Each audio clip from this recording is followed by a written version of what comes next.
Baboy ko, may baboy yun. She used her last loan to buy feeds for her pigs. Okay.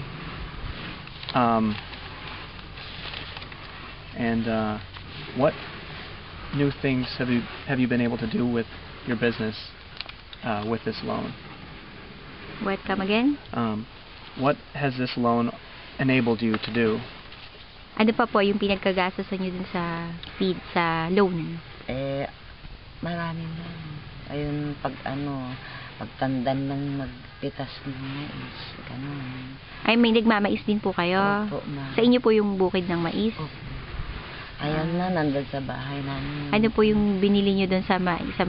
Mga, yung loan nyo po na 6,000, binili nyo po ng feeds?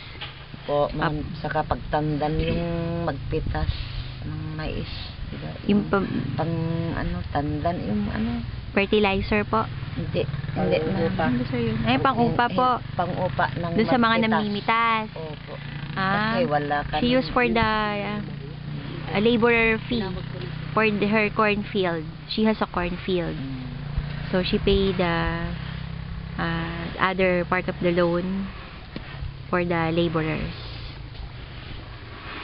Kaya po kalaki yung maisan nyo? Ilang hektarya po? How many hectares? Mga 2 hectares lang. 2 hectares. Maisan po yun. She has 2 hectares cornfield. Wow.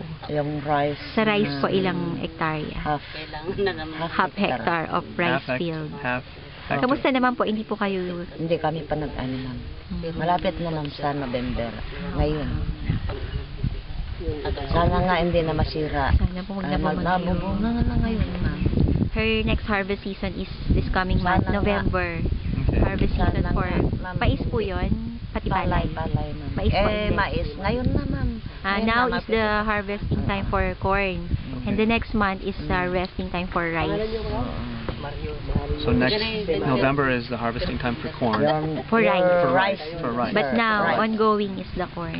Sana nga hindi masira ng mga... She hopes that there's no coming typhoon. Typhoon. Sana nga na wala Kaya nga po, so that they could harvest more. And so that the typhoon will not destroy their kakaasi kasi kawawa kaming mga Kaya nga po, halos lahat po ngayon na-apektuhan.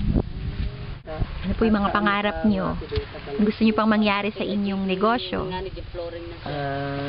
Kung may pagtuunan namin na malaki sana may lang yung baboy na lang basta Padadamihin niyo pa ho yung baboy? padadamihin na. She wants to expand her piggery business. Kasi Ilan po baboy matatanda niya? na kami. Isa lang na. Kasi, Because she only has one pig.